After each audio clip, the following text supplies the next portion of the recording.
Hey, what's up, everybody, and welcome back to the channel. Now, today's going to be a little bit different. We'll get back into the regular old news dose tomorrow, but for today, we're going to focus on that big PlayStation showcase because I have a lot to say here.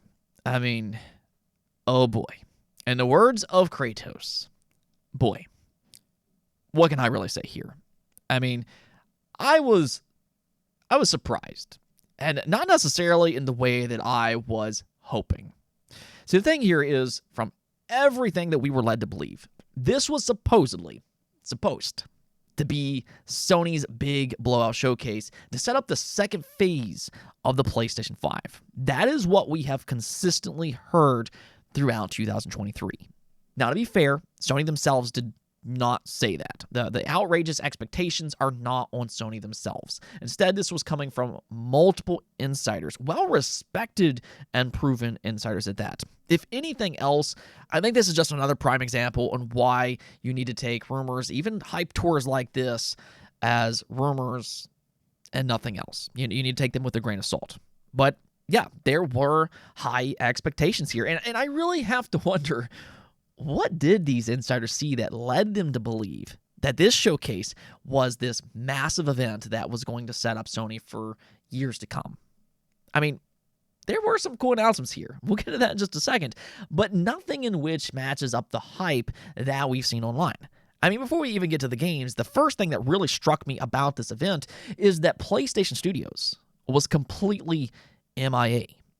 Naughty Dog, they didn't show up. I was for sure that they would at least be here because they have that Factions multiplayer upcoming. They keep saying that it's going to release this year, but it wasn't here. Death Stranding 2, that didn't show up. Asobi, they were nowhere to be found. We still have no confirmation about Sucker Punch's next game, and the list just kind of goes on and on. And then for the first-party games that did show up, outside of Spider-Man 2, we'll get into that here in a second, but the rest of them were a little underwhelming based off of how they announced them. The first-party games that did show up was Fair Games, coming from Haven Studios. This is one of their newest acquisitions, led by Jade Raymond. It's a very promising team. And I mean, we knew that they were working on a live service title. And I mean, I guess we now know at least a little bit more. It's a heist style of game. The idea kind of reminds me a little bit of Payday, but that's just the idea. It was a CGI trailer with no gameplay. I mean, I've talked about this before.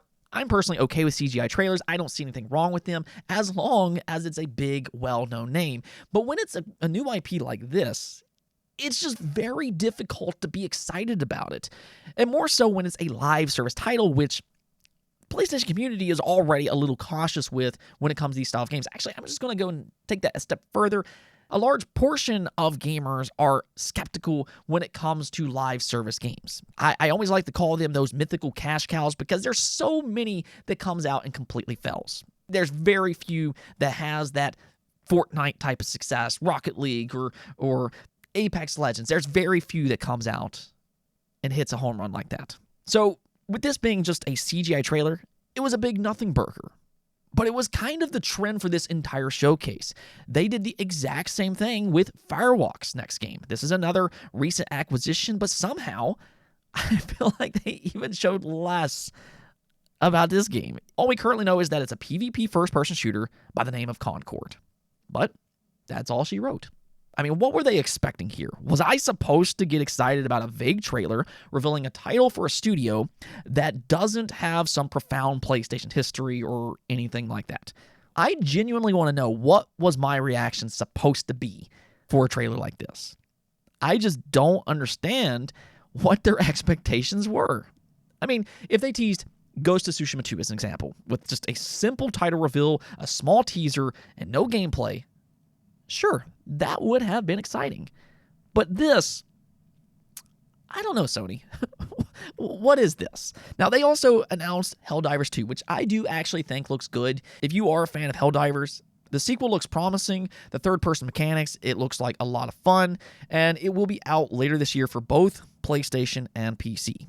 That is something to kind of note here, though. Despite what Jim Ryan recently said, as I expected, with Sony's live service titles, they are launching them on PC alongside PlayStation. So that includes all the games in which we just talked about. Fair Games, Concord, and Helldivers 2 will all release on PC alongside PlayStation. Now, I think that that's a smart decision, as it does give these games a better opportunity to succeed. We've talked about this a lot in the past, but it is still noteworthy because with Sony's increased live service focus, this will benefit PC players as well.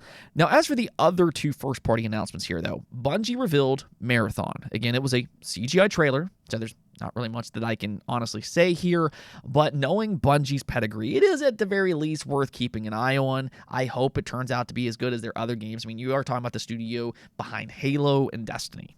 Yeah, they've made some good games in the past, and apparently it is a PvP extraction shooter. We'll still have to kind of wait for some gameplay, and as was confirmed when Bungie was acquired by Sony, all of their games going forward will remain multi-platform, and that, yes, includes Marathon. It will release on PlayStation, PC, and Xbox, so this does kind of put any speculation to rest. They are still a multi-platform studio. Now, they did also reveal the next Destiny expansion, which will release on August 22nd, so if you're a Destiny fan, do also keep that in mind. Up to this point, though, their first-party output for this showcase has been all about live service games with zero gameplay. I just don't really understand the thought process with this. I mean, again, these aren't names that are going to excite players. I mean, what are we supposed to be excited about? We don't see gameplay. We've never seen these games before, so it's just kind of hard to be excited. But thankfully, and I mean, my goodness, they did end the showcase with Spider-Man 2. And luckily, Spider-Man 2 might have saved the showcase for a lot of fans out there because it legitimately does look great. Now, the AI I thought was a little questionable where Miles is sneaking around, but you know, you see that a lot when it comes to stealth-based games. AI tends to have like zero awareness, no peripheral vision. Apparently, they can't hear beyond like 10 feet. So, you know, that doesn't really surprise me. But what did impress me here is Spider-Man's improved movement. Miles used a slingshot ability and then paraglided across the city in mere seconds. Now, in the past, I've described Spider-Man's traversal system as one of the most fun in any open-world game to date, and Insomniac Games, yes, they did somehow manage to make it even better with Spider-Man 2. So that looked great. And we also got an inkling to its story and how Venom infects Peter Parker. I mean, the story and the gameplay for Spider-Man 2 looks as good as expected, which means it looks very, very good. Though, unfortunately, we still don't have an exact release date to go ahead and mark our calendars with. All they're kind of saying right now is that it'll be out this fall. So, I mean, there you go, though. That was your first-party announcements. I'd say, just in terms of first-party announcements, this was incredibly underwhelming, especially if you were hoping to see what makes PlayStation so great in the first place. Those single-player, AAA experiences. They just weren't here. Instead, it kind of pointed to Sony taking a different direction with them focusing on live service titles and, you know, cross-platform releases. So somehow PlayStation's first-party lineup for the PlayStation 5 is just as mysterious today as it was yesterday. We already knew that Spider-Man 2 was coming out this year.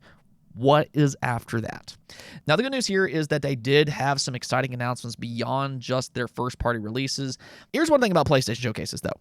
They are oftentimes incredibly misleading. I mean, Xbox and Nintendo, they tend to be a little bit more straightforward about this stuff. They often make announcements at their events with fine print that says coming first to Xbox or Nintendo, or if they're exclusive or something like that. But when it comes to Sony, they do things different. They pretty much just reveal the PlayStation logo and then nothing else. They leave the research up to fans and the media to kind of find out for themselves. Well, luckily, Xbox, they came out and did the research for us because they made it loud and clear. Most of the really exciting announcements that was made here are also coming to Xbox, which that also means that, yes, most of these games are going to come over to PC as well. So I think that that's where gamers kind of won during the showcase. There was still some very exciting announcements here, and I'll just go and put up a picture here on screen, and you can see this includes Immortals of Avium, Ghost Runner 2, Marathon, Metal Gear Solid Snake Eater, Dragon's Dogma 2, Alan Wake 2, The Plucky Squire, Teardown, Assassin's Creed Mirage, Neva, I'm not really sure, Cat Quest, and then the Talos Principle 2. All of these games are now officially multi-platform, and these were really some of the most exciting announcements that were made here. I mean, first, we have to talk about the Metal Gear Solid Remake. This game has been in the rumor mill for such a long time, but it is now finally official. Now, unfortunately, we still don't have any gameplay. It was just a small teaser, but still, just knowing that this game exists, that alone is certainly exciting. Again, this kind of takes me back to you can do teasers for established IP, that's okay. Just don't do that with a brand new IP coming from a studio that doesn't have a rich history with your brand. I don't know. That's just weird to me. But I did, however, find it interesting with the Metal Gear Solid 3 remake is that they did remove 3 from the title. I think the reason for that is because Metal Gear Solid 3 is technically a prequel. So I think the idea here is that if this game is successful, which I mean, it more than likely will be, barring any kind of major issues, but if it is successful, I think that they'll then move on to Metal Gear Solid 1. Maybe they're taking the chronological order approach, and plus, 3 is a fan favorite in the series. So it probably has the biggest possibility of having that success. Now, speaking of fan favorites, though, Alan Wake 2, it looks so good. Interestingly enough, there does appear to be 2 playable characters in Alan Wake 2, one being Alan Wake himself, and then the other is a female FBI agent. But I'll tell you one thing. They made it clear that this will be a scarier game than what we saw with the original. They are ramping up that tension in the sequel. Now, they did previously say that that was going to be the case, but seeing it in motion here, oh, it looks so good. Hey, I've been waiting a decade plus to play the next chapter, to move on from that infamous cliffhanger that's I'm sure a lot of you all know what I'm talking about. But the good news here is that they did officially confirm it will release on October 17th for PlayStation, Xbox, and PC via the Epic Game Store. Now, Dragon's Dogma 2 also got some gameplay here. I mean, after so many years, and just how criminally overlooked the first game was, it's almost kind of hard to believe that we are finally getting a sequel.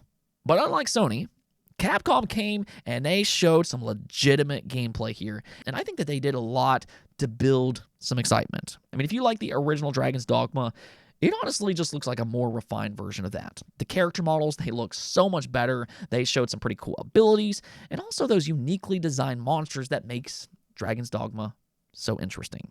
Now, they didn't reveal a release date or release window, so that's a little unfortunate, but even if this is early gameplay, it does still look good. I just kind of hope with this game, it gets the recognition that it deserves. Now, I do have more confidence this time around just because Capcom is, they're completely different now. In my opinion, Capcom is one of the best publishers as of this moment.